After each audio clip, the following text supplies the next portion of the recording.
تحریر فرمایا کہ والدہ نے اپنی وفات سے کچھ دن پہلے اپنی پوتی سے کہا کہ ان کی وفات کے بعد موجودہ رقم 4 بیٹیوں میں برابر کی تقسیم کر دی جائے، جبکہ ایک بیٹا بھی ہے، لیکن اب بیٹیاں اپنی خوشی سے وہ رقم لینا نہیں چاہتی۔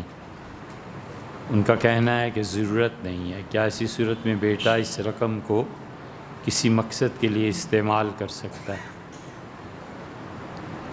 اگر انہوں نے یہی الفاظ کہے ہیں جو آپ نے تحریر فرمائے ہیں کہ وفات کے بعد 4 بیٹیوں میں برابر تقسیم کر دی جائے یہ رقم، تو یہ رقم اصل میں تو وراثت کے مطابق تقسیم ہونی چاہیے، بیٹے کے 2 حصے اور اسی طرح بیٹیوں کا 1 حصہ وراثت کے مطابق تقسیم کیا جائے۔ اگر انہوں نے یہ کہا کہ اس ساری رقم کو برابر میں تقسیم کر دینا، تو پھر اس کی گنجائش ہے کہ سب چیزوں کو برابر میں تقسیم کریں، تو یہ ایک طرح کا ہبہ ہو گیا۔ تو پہلا حل تو یہ ہے اس کا کہ اس کو وراثت کے مطابق تقسیم کیا جائے، بیٹیاں نہیں لیتی، وہ اپنا حصہ جس کو چاہیں دے دیں۔ وراثت کے مطابق تقسیم نہیں تو پھر 4 بیٹیوں کو دیا جائے۔ 4 بیٹیاں جب اس رقم پہ قبضہ کر لیں، جیسے ان کے اکاؤنٹ میں پہنچ گئی رقم، اب وہ جس کو بھی لوٹانا چاہیں لوٹا سکتی ہیں، لیکن یہ صرف زبانی کلامی نہیں ہونا چاہیے۔ احتیاط اسی میں ہے کہ عملاً یہ ہونا چاہیے۔ مثلاً 1 لاکھ روپیہ تھا ان کا، میری بیٹیوں میں تقسیم کر دینا، تو 25 ہزار 4 بیٹیوں کے پاس چلے گئے۔ بیٹیوں کو چاہیے کہ اسے قبول کریں، لیں، اکاؤنٹ میں جائے پیسہ، اور اکاؤنٹ سے پھر وہ ٹرانسفر کر دیں اپنے بھائی کو، کسی کو، یہ ان کی مرضی ہے۔ ہمارے ہاں ہوتا یہ ہے کہ زبانی کلامی بہت سی مجبوریوں کی وجہ سے خواتین کہہ دیتی ہیں، اور وہ اصل میں تملیک نہیں ہوتی، اصل میں مالک بنانا نہیں ہوتا۔ اور کئی مرتبہ ایسے دیکھا گیا کہ پیسہ جب بہن کے، ماں کے، بیٹیوں کے اکاؤنٹ میں پہنچ گیا، پھر یاد آیا کہ یہ 25,000 کی تو یہ ضرورت ہے، یہ ضرورت ہے، پھر اس وقت ساری صورتحال واضح ہو جاتی ہے۔ تو اس لیے یہ اپنی رقم جس کو بھی لوٹائیں گی، فرض کیجئے جیسے آپ نے تحریر فرمایا ہے کہ انہیں اس رقم کی ضرورت نہیں، تو اپنے بھائی کو لوٹا دیتی ہیں، تو ان کے بھائی کو وہ تحفہ ملا نا، وہ جہاں چاہے استعمال کرے۔ یہی کیوں ضروری ہے کہ وہ دینی مقاصد کے لیے استعمال کرے، اس کو مکمل آزادی ہے، اپنے گھر پہ استعمال کرے، اپنے بچوں کے لیے استعمال کرے، خود اپنی ذات کے لیے استعمال کرے۔ یہ اس کی ذات کی چیزیں ہیں، جہاں چاہے استعمال کرے، شرعاً اس پہ کوئی پابندی نہیں۔ کنواں کھدوا دے، راستہ بنوا دے، پل بنوا دے، کسی بچے کی فی ادا کر، وغیرہ وغیرہ، جو بھی ہے اس کو کر دے، اس کی مرضی ہے ٹوٹلی، کیونکہ اس کے پاس یہ رقم اب تحفے کی صورت میں پہنچی۔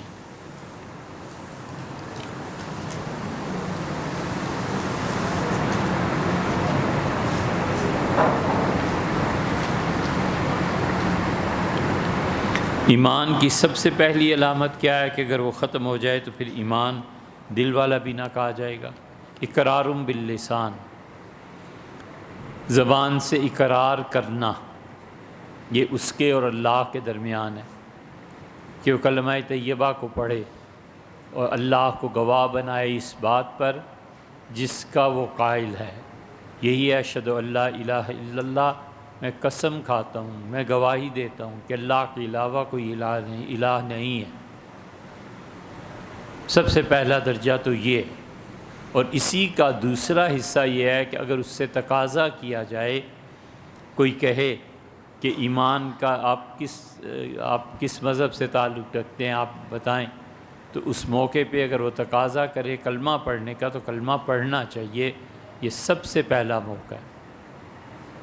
ہاں اگر اسے جان کا خطرہ ہو کہ اگر میرا مسلمان نہ ثابت ہو گیا تو مار دیں گے، تو پھر اپنی جان بچانے کے لیے ایسے کر دیتا ہے، پھر اپنی جان بچانے کے لیے وہ ایسی حرکت کر سکتا ہے جو بظاہر اس کے ایمان کے منافی ہے، لیکن اس کا دل اللہ کے ساتھ جڑا ہوا ہے۔ اللہ نے فرمایا الا من اکرہ وقلبہ مطمئن بالایمان، ہاں وہ آدمی جو کفر پہ مجبور کیا جائے اور اس کا دل اللہ کے ساتھ مطمئن ہو، اطمینان میں ہو، تو وہ کافر نہیں ہو جاتا، وہ مومن ہے۔ تو سب سے پہلا عمل اقرار باللسان، اس لیے اس میں کتمان کرنا بغیر کسی اکراہ کے، بغیر جبر کے، تو وہ جائز نہیں ہے۔ جبر سے ہو تو پھر اللہ معاف فرمانے والا ہے۔ یہ بالکل ایسے ہی ہے جیسے جب پارٹیشن ہوئی تو پنڈی میں اکثریت سکھوں کی تھی، یہاں 80% سے زیادہ سکھ بستے تھے۔ یہ کرتارپورہ، مکھا سنگھ اسٹیٹ، یہ سکھوں ہی کے ناموں پہ تھی۔ تو جب یہاں فسادات ہوئے تو کانگریس نے کوشش کی کہ یہاں والوں کو بچائیں۔ نہرو نے پورا وزن ڈالا فیروز پور پہ کہ فیروز پور میں مسلمان نہ مارے جائیں، اور گاندھی جی نے سارا وزن ڈالا دلی پہ کہ دلی میں نہ مارے جائیں۔ اندرا نے جو اپنی سوانح لکھی ہے، اور مولانا حفظ الرحمن سیوہاروی رحمۃ اللہ نے جو اس دن کام کیے ہیں، حضرت ہمارے شیخ کے شیخ حضرت شاہ عبد القادر صاحب رائے پوری رحمۃ اللہ علیہ فرماتے تھے کہ میری ساری زندگی کی محنت، ریاضت، سب چیزیں حفظ الرحمن لے لے، اور دلی کا ایک دن جو اس نے اگست کا نپٹایا ہے مسلمانوں اور انسانوں اور ہندوؤں اور سب کو بچانے میں فسادات کے خلاف، وہ مجھے دے دے تو میں اس پہ راضی۔ اور باقی مسلمانوں کو دلی میں گاندھی نے وزن ڈال دیا، اور مسلم لیگ کا کوئی ایسا کارنامہ نہیں تھا کہ انہوں نے کہیں بھی ہندوؤں کو بچایا ہو۔ ڈاکٹر سیف الدین کچلو تھے، کانگریس کے بہت بڑے رہنما تھے، بہت بڑے سرکردہ افراد میں سے تھے، سب دنیا جانتی تھی۔ تو جب وہ ملتان یا بہاولپور گئے تو باوجود اس کے کہ مسلم لیگ والے جانتے تھے یہ اتنی بڑی شخصیت ہے، ان کا تم تو کافر ہو، ہندو ہو۔ انہوں نے کہا میں مسلمان ہوں، پشتہ پشت سے ساری ہندوستان میں میرے کارنامے ہیں، کانگریس کا لیڈر ہوں۔ آخر مسلم لیگ والوں نے کہا کہ زپ کھولو، تمہارے ختنے ہوئے ہیں یا نہیں؟ انہوں نے کہا یہ حرام، انہوں نے کہا نہیں کر کے رہیں گے، اور وہ کر کے رہے۔ پھر تو اس طرح کے جو مواقع آ جاتے ہیں اس پہ پھر انسان یعنی اپنی جان بچانے کے لیے جو کام کرتا ہے اللہ کے ہاں وہ قابل معافی ہے۔ اسی لیے حضرت مفتی کفایت اللہ صاحب رحمۃ اللہ سے پوچھا گیا تھا کہ حضرت وہ عورتیں جو سکھوں اور ہندوؤں کے ڈر سے اپنی عزت کی وجہ سے کنویں میں کود گئیں، خودکشی کر لی، تو حرام موت ہوئی؟ حضرت فرمایا کوئی حرام موت نہیں، مجھے امید ہے اللہ ان سے اس فعل کا حساب نہیں لے گا۔ بہت عمدہ بات انہوں نے کی، کمال کی بات مفتی صاحب رحمۃ اللہ فرمائی۔ یہ ہوتے ہیں حقیقت میں مفتی، اس لیے کہ جو گناہ اپنی مرضی سے کیا جاتا ہے اور جو گناہ معاشرے کے جبر سے کیا جاتا ہے، دونوں کے نتائج میں فرق ہے۔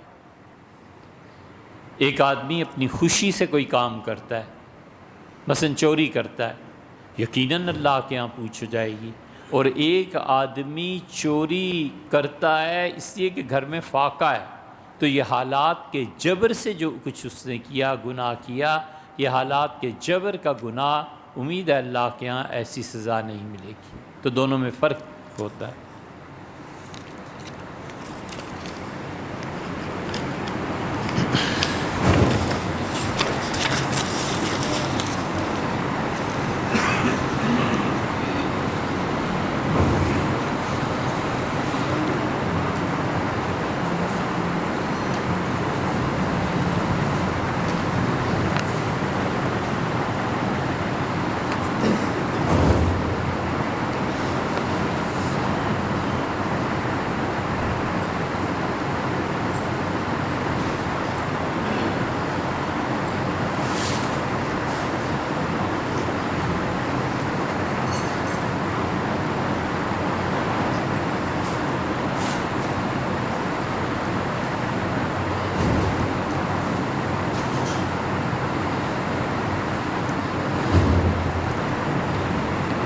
بیٹی بہت اچھے سوالات آپ نے تحریر فرمائے ہیں، یہ بڑی علمی چیز ہے۔ سوال آپ نے یہ پوچھا ہے کہ حضرت زید رضی اللہ عنہ نے جب حضرت زینب رضی اللہ عنہ کو طلاق دے دی تو علماء کہتے ہیں اکثر کہ حضرت زینب رضی اللہ عنہ کے متعلق حضور صلی اللہ علیہ وسلم کے دل میں بھی احساس تھا،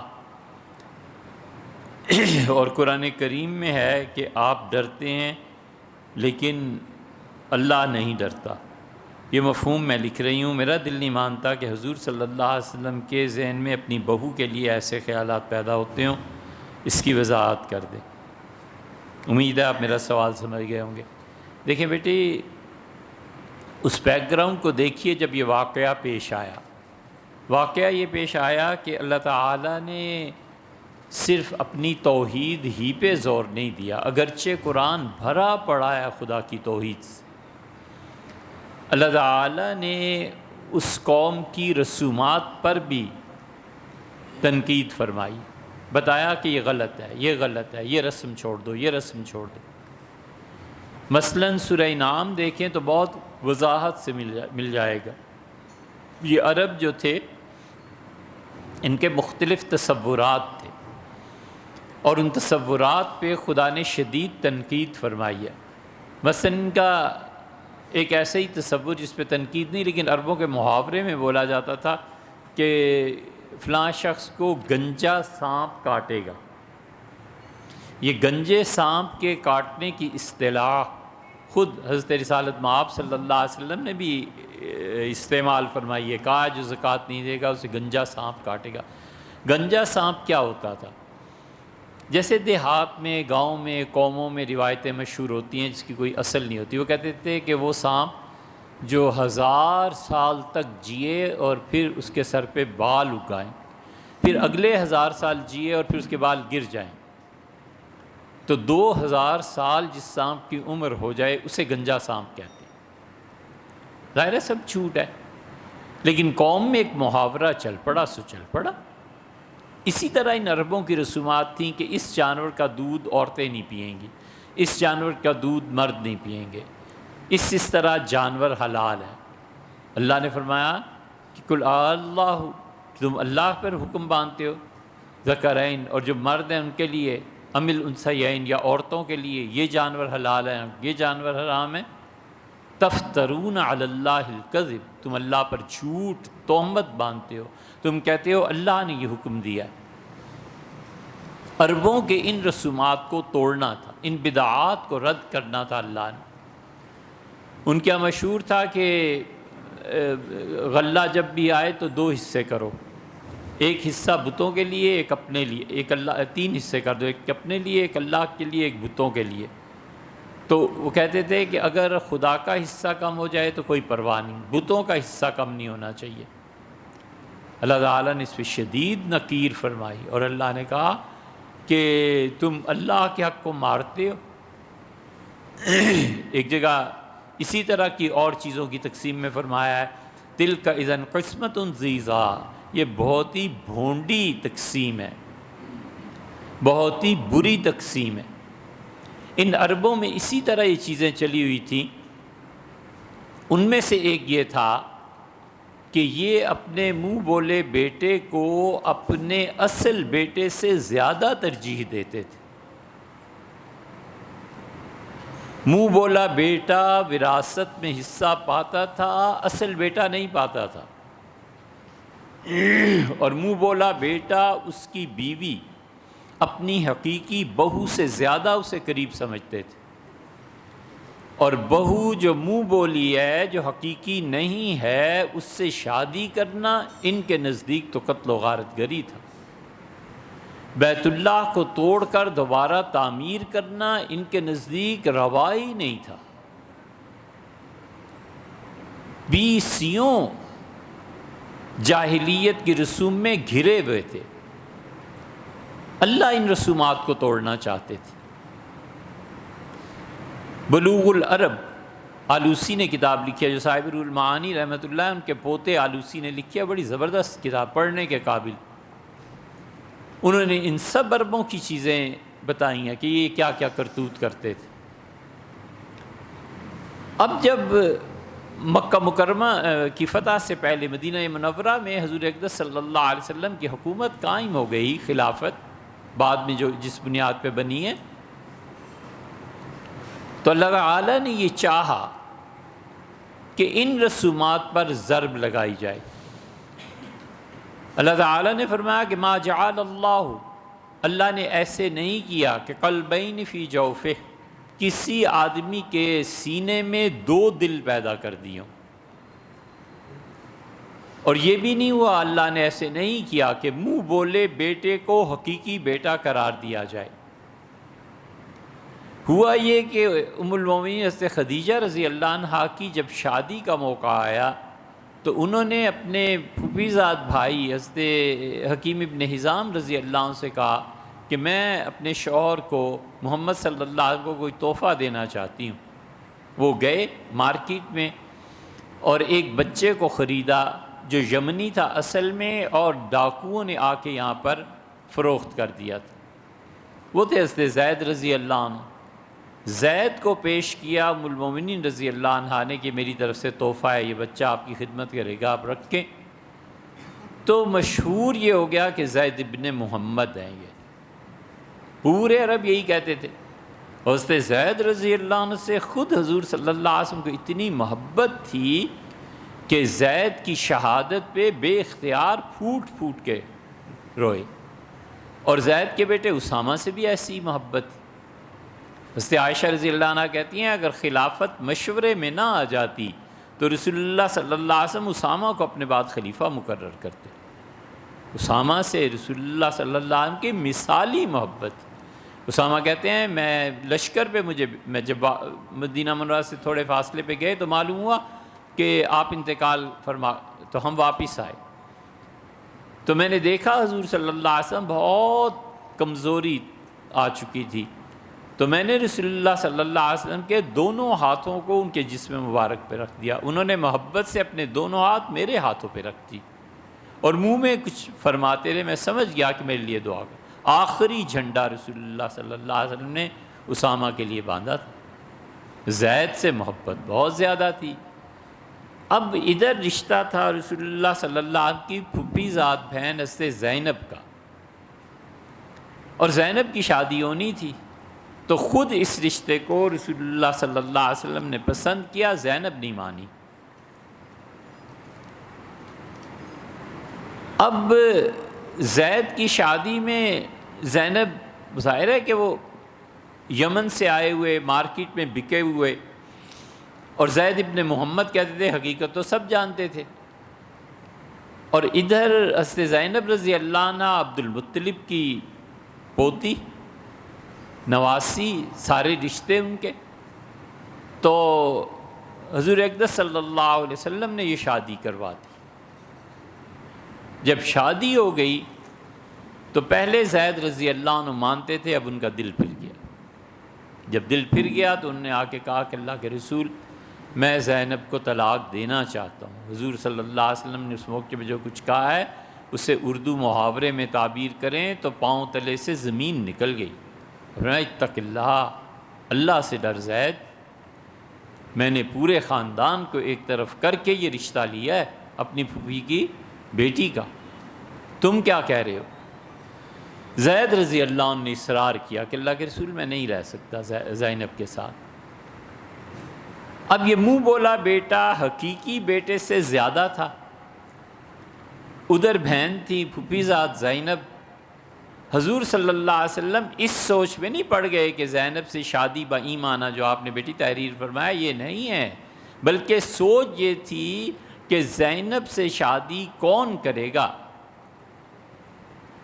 کیا میں کر لوں؟ میں کر لیتا ہوں تو پورے عرب کھڑے ہو جائیں گے کہ اپنی بہو سے شادی کر لی، اور نہیں کرتا تو اس کو میں نے ہی تو کہا تھا کہ زید سے شادی کرو، یہ جائے گی کہاں؟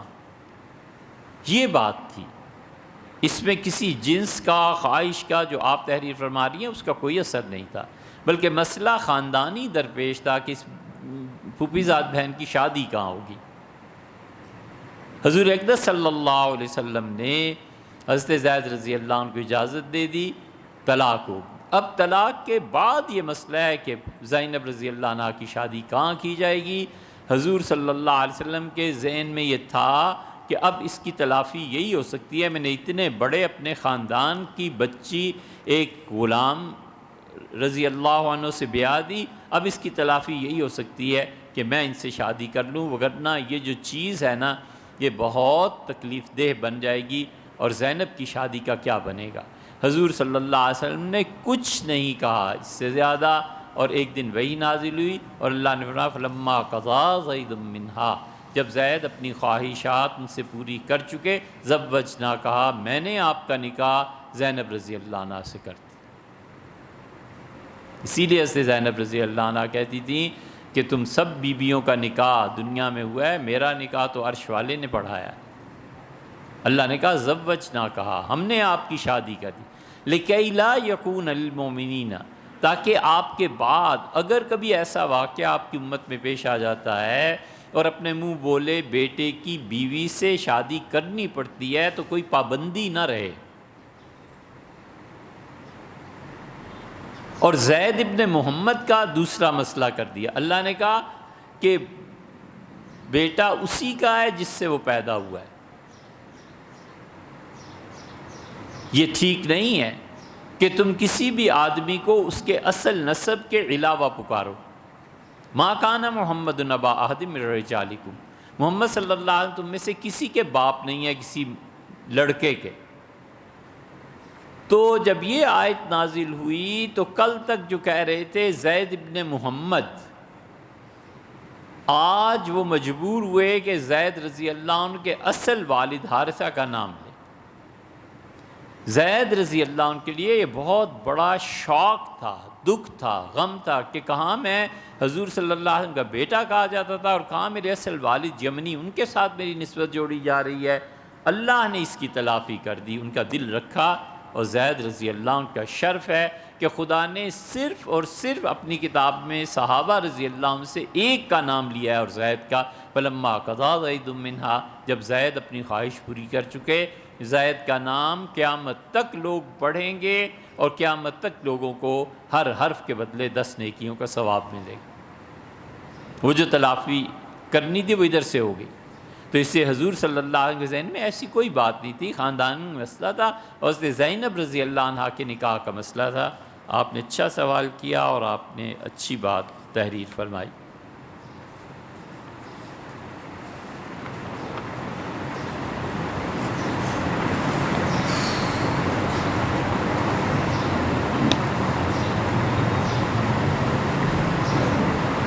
تحریر فرمایا کہ میں نے ایک دفعہ اللہ تعالیٰ سے پوچھا میں جنت میں جاؤں گی یا دوزخ میں، تو آدھی رات میں نے آواز سنی، نہ سو رہی تھی نہ جاگ رہی تھی، درمیانی کیفیت تھی، اللہ ان سے خوش ہوا اور وہ اللہ سے، اور ہم انہیں ایسے باغات میں داخل کریں گے جن کے دامن میں ندیاں بہتی ہیں اور ان کے لیے صلہ بھی ہے۔ اللہ تعالیٰ مبارک کرے بھئی، اللہ کرے آپ کی وفات اپنے وقت پہ اسی حال میں ہو، خدا ہمیں بھی انہی لوگوں میں شامل کرے۔ یہ کوئی ایسی بات نہیں ہے جو آپ کے ساتھ ہوئی ہو، اس امت میں بہت سے افراد کے ساتھ ایسے ہوتا رہا ہے، بہت سے افراد کے ساتھ۔ صحیح بخاری میں آیا ہے، حضور صلی اللہ علیہ وسلم تم میں سے جب کوئی آدمی رات کو سوتا ہے پھر اس کی آنکھ کھل جائے اور وہ یہ دعا مانگے تو اللہ تعالیٰ اس کی بخشش کر دیتا ہے۔ بخاری کے شارح علامہ بدر الدین عینی رحمۃ اللہ علیہ کہتے ہیں، بخاری کی انہوں نے شرح لکھی ہے 14-15 جلدوں میں، وہ کہتے ہیں میرے ساتھ یہ ہوا اور رات کو آنکھ کھل گئی تو میں نے یہی دعا جو تلقین فرمائی ہے حضرت صلی اللہ علیہ وسلم نے یہ پڑھی، تو پھر میں سو گیا۔ جب میں سویا تو مجھے خواب میں کہا گیا کہ ہدوء الی الطیب من القول، اور بہترین بات کی طرف تمہاری رہنمائی کی گئی ہے، وہدوء الی صراط مستقیم، اور بدر الدین عینی اللہ نے تمہیں صحیح راہ پر رکھا ہے۔ یہ بہت مرتبہ ہوتا ہے، اللہ کے بہت سے بندوں کے ساتھ ہوتا ہے۔ اللہ کے کرم سے کیا بعید ہے، اللہ تعالیٰ کی مہربانیوں سے کیا بعید ہے۔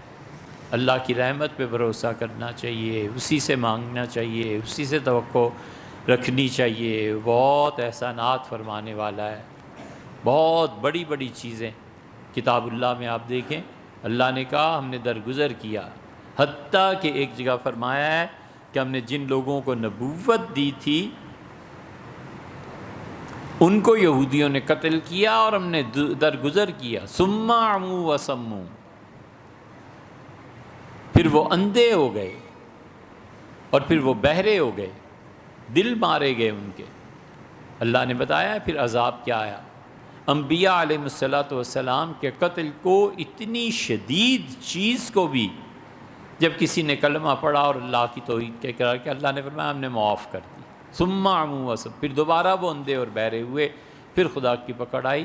تو اس سے کوئی ایسی بات نہیں، اللہ مبارک کرے آپ۔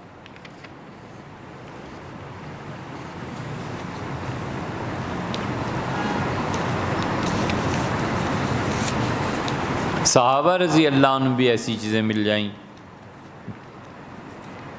صحابہ رضی اللہ عنہ کو بھی ایسی بشارتیں ہوئی ہیں کہ تم جنتی ہو، تم جنت میں جاؤ گے۔ جبریل امین نہیں آئے تھے؟ اب آپ کے پاس جبریل امین تو آنے سے رہے۔ انہوں نے آ کے کہا رسول اللہ صلی اللہ علیہ وسلم سے کہ آپ کی اہلیہ آ رہی ہیں۔ آپ تنہا بیٹھے ہوئے تھے تو انہوں نے کہا آپ کی اہلیہ آ رہی ہیں خدیجہ رضی اللہ عنہ، اور وہ ایک چنگیر میں روٹی اور سالن وغیرہ رکھ کے لا رہی ہیں، جب وہ آئیں تو انہیں کہیے گا کہ اللہ تعالیٰ نے انہیں سلام بھیجا ہے، اور اللہ نے انہیں کہا ہے کہ ہم نے خدیجہ کے لیے جنت میں ایک ایسا محل تیار کروایا ہے جو صرف ایک موتی کے اندر ہے، اتنا بڑا موتی ہے۔ حضرت رسالت پناہ صلی اللہ علیہ وسلم خود جب تشریف لے گئے تھے تو آپ نے دیکھا تھا اس کو۔ یہ چیزیں ہوتی ہیں۔ یہ غیب کی دنیا جو ہے نا، یہ بہت وسیع و عریض ہے، نہیں انکار کرنا چاہیے۔ لوگوں کا مطالعہ کم ہوتا ہے، ایسے ہی کہہ دیتے ہیں۔ سیوطی رحمۃ اللہ نے اپنے متعلق لکھا ہے، یہ مسئلہ صاحب روح المعانی نے اس پہ بڑی شدید تنقید کی ہے اپنی تفسیر میں، لیکن صوفیہ کیا یہ مسئلہ مسلم ہے کہ وہ کہتے ہیں کسی بھی شخص کو عالم بیداری میں رسول اللہ صلی اللہ علیہ وسلم سے ملاقات کا شرف حاصل ہو جاتا ہے۔ سیوطی نے لکھا ہے میں نے 99 مرتبہ رسول اللہ صلی اللہ علیہ وسلم کو ان ظاہری آنکھوں سے دیکھا، کہیں تشریف لاتے ہوئے کہیں لے جاتے ہوئے۔ پھر مجھے خیال آیا کہ میں نے 100ویں مرتبہ دیکھا تو میں پوچھوں گا۔ پھر ایک دن اچانک رسول اللہ صلی اللہ علیہ وسلم کی روح مبارکہ تشریف لائی۔ میں نے کہا اللہ کے رسول مجھے ایک بات پوچھنی ہے۔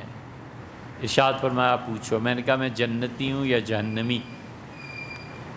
مجھ سے فرمایا تم جنتی ہو۔ میں نے عرض کیا اللہ کے رسول اور بغیر عذاب کے؟ فرمایا تمہارے لیے یہی صحیح۔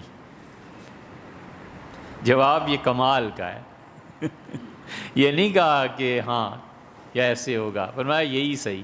مطلب یہ ہے کہ ہم دعا ایسی مانگیں گے کہ بغیر عذاب کے جنت میں چلے جاؤ گے۔ یہ کمال ہے اس جواب، نبوت کی شان ہے نا۔ بہت چیزیں ایسی مل جائیں گی کہ دنیا میں جنت، لیکن اس کا مطلب یہ نہیں ہے کہ آدمی ان پہ بھروسہ کر کے بیٹھ جائے۔ اللہ کا عذاب، اللہ کی پکڑ، اللہ نے کیا پتہ کب یہ فیصلہ منسوخ کر دے، اس پہ بھی دھیان رہنا چاہیے۔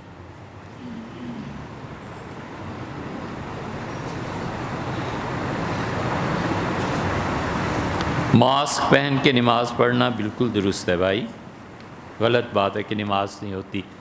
یہ جو شدید سردی میں چہرے پہ چادر سے ڈھانپ لیتے ہیں اس میں نماز نہیں ہوتی۔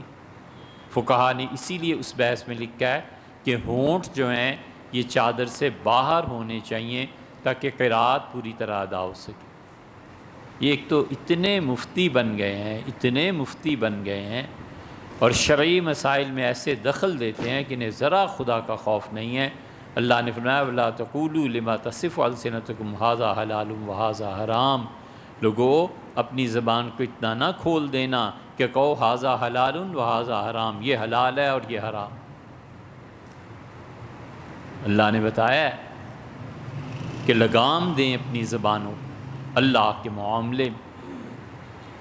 ساری زندگی تم نے جس فیلڈ میں گزاری ہے یار اس فیلڈ کی بات کرو، بس اتنی بات۔ مجھ سے جو کوئی پوچھے کہ پائنچے 7 انچ رکھیں یا 6 انچ رکھیں تو مجھے کیا پتہ ہے 7 انچ رکھیں کہ 6 انچ رکھیں۔ ہم سے جو کوئی پوچھے کہ بڑا سر میں درد ہے اس وقت کون سی گولی، ہمیں کیا معلوم یار کون سی گولی کھاؤ اور کیوں درد ہو رہا ہے، بلڈ پریشر سے ہو رہا ہے، شوگر کی کوئی کاز بن گئی ہے، کوئی اور، ہمیں کیا معلوم۔ اس لیے ہمیشہ آدمی کو اپنا فیلڈ سوچ سمجھ کے اس میں بات کرنی چاہیے، اور اس کے علاوہ جتنے مسائل ہیں کہہ دینا چاہیے یار ان سے جا کے پوچھو، وہ اس فیلڈ میں علم رکھتے۔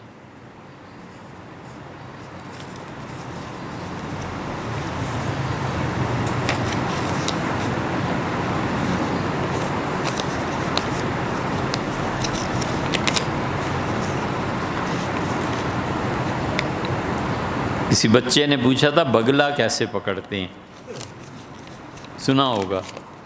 ٹیچر نے کہا کہ بگلا ایسے پکڑتے ہیں بیٹے، ابھی سردی ہے، شدید گرمی آنے دو، ذرا انتظار کرنا پڑے گا۔ اس نے کہا اچھا سر میں گرمیوں تک یاد رکھوں گا، آپ ترکیب بتا دیں۔ اسے ترکیب بتا دی۔ اس نے کہا بیٹے سب سے پہلے تم نے یہ کرنا ہے کہ گرمیوں سے پہلے، جیسے فروری مارچ ہوتا ہے، رات کو چھپ کے بیٹھنا ہے، اور بگلے جب نالے ندی میں آئیں تو اس کے سر پہ جا کر ایک موم بتی لگا دینی ہے، اور پھر واپس آ جانا ہے گھر۔ پھر جب جون جولائی کی گرمی پڑے گی تو موم پگھل جائے گی، موم اس کی آنکھوں میں چلی جائے گی، بگلا اندھا ہو جائے گا، تو جولائی میں جا کے پکڑ لینا۔ بچہ بھی ہم جیسا بے وقوف تھا، بڑا خوش ہوا۔ تو کسی اور دوست نے اسے سمجھایا، اس نے کہا یار جب تم مارچ اپریل میں جاؤ گے موم بتی لگانے تو اسی وقت پکڑ لو۔ اس کے تو یاد نہیں رہا، ٹیچر کے پاس گیا، اس سے کہا کہ ایک دوست یہ کہتا ہے، اس نے کہا یار اگر یہ مان لو تو پھر استادی تو نہ ہوئی، استادوں کے پاس تو عجیب و غریب ترکیبیں ہوتی ہیں۔ ایک شخص جو کہ مالک گھر بیچنا چاہتا ہے، وہ شخص یہ کام مجھے سونپتا ہے کہ اس کو اپنے گھر کی قیمت 10 لاکھ چاہتا ہے اور گھر کے بیچنے کا معاوضہ بھی مجھے دے گا، مگر وہ کہتا ہے کہ اگر تم میرا گھر 10,10,000 میں بیچو تو اوپر کی 10,000 تمہارے، جبکہ وہ لینے والا شخص 10,10,000 میں خریدے، میں خوش ہوں۔ یہ پہلے بھی مسئلہ آیا تھا بھائی، وہ بالکل ٹھیک ہے۔ اس نے آپ کو یہ کہہ دیا کہ میرا مکان 10 لاکھ میں بیچو۔ اس کی ایک صورت تو یہ ہے کہ اس نے آپ کو اپنا وکیل بنا دیا کہ میری طرف سے 10 لاکھ قیمت مقرر ہے۔ دوسری صورت یہ ہے کہ اس سے یہ کہا کہ 10 لاکھ میں بیچو، اوپر کے پیسے تمہارے، یہ بھی ٹھیک ہے۔ تیسری صورت یہ ہے کہ اس نے آپ سے وعدہ کیا کہ آپ کو اتنے پیسے گاہک ڈھونڈنے کے وغیرہ وغیرہ محنت کرنے کے دے گا، اور اس سے زیادہ کی پیسے بغیر اس کے کہے بھی آپ کے لیے جائز ہیں، کیونکہ ایسی ترازی کو جو طرفین کے درمیان، دو فریقوں کے درمیان ہو، ایک بھی جانتا ہو ٹھیک ہے، دوسرا بھی جانتا ہو یہ ٹھیک ہے، اور سود نہ ہوتا ہو تو وہ جائز ہے۔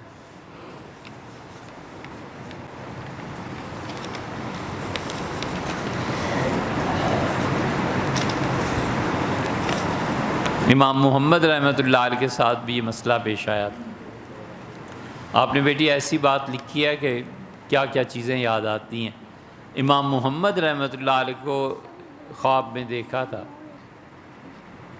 تو امام محمد رحمۃ اللہ علیہ سے کسی نے پوچھا کیا ہوا، کہنے لگے لرز رہا تھا، کانپ رہا تھا کہ ہوگا کیا۔ تو حق تعالیٰ شانہ نے مجھے بلایا اور مجھ سے فرمایا محمد کس بات کا خوف؟ میں نے کہا اللہ تیری پکڑ کا۔ تو اللہ نے کہا اگر تجھے ہی پکڑنا ہوتا تو اتنا علم تجھ میں رکھتے، بخش دیا۔ یہ ابن قیم رحمۃ اللہ علیہ لکھا ہے، یہ وہابیوں کو ایسی چیزیں بڑی چڑھتے ہیں اس سے۔ ابن قیم رحمۃ اللہ علیہ لکھا ہے کہ میرے شیخ ابن تیمیہ رحمۃ اللہ علیہ مجھے خواب میں ملے تو مجھ سے فرمایا کہ ان قریب تم میرے پاس آنے والے ہو۔ تو میں بڑا خوش ہوا، میں نے شیخ سے پوچھا کہ آپ کہاں ہیں؟ ان کا جنت کے فلاں درجے میں۔ میں نے کہا حضرت میں بھی وہیں آؤں گا؟ انہوں نے کہا نہیں، فیصلہ یہ ہوا ہے کہ تم اس سے 4 درجے اوپر جنت میں جاؤ۔ بہت بہت چیزیں ہیں۔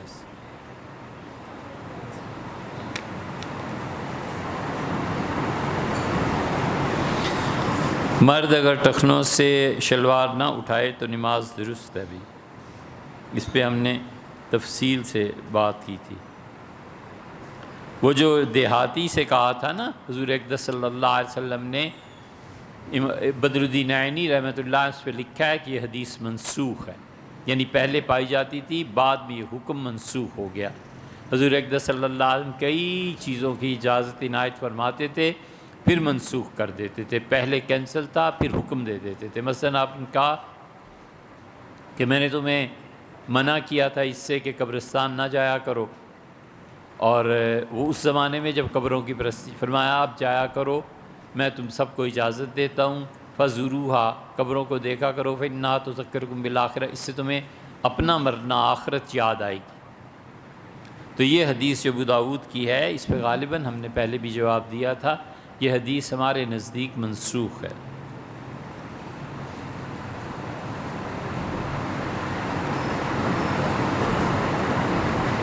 دوسرا سوال یہ ہے کہ نماز سے پہلے نیت کے وقت جو آیت آپ نے پڑھوائی، اس کی دلیل کیا ہے؟ یہ تو دلیل بہت ہے یار، مسلم دیکھ لو، مسلم میں کئی روایات ہیں۔ یہ جو ہے نا انی وجہت وجہی للذی فطر السماوات والارض حنیفا، یہ پوری دعا حضور صلی اللہ علیہ وسلم پڑھا کرتے۔ ہم نے کئی مرتبہ یہ مسئلہ بیان کیا کہ ہمارے حنفیوں کے نزدیک یہ دعا فرض نماز کے شروع میں نہیں ہے، نفل کے شروع میں ہے۔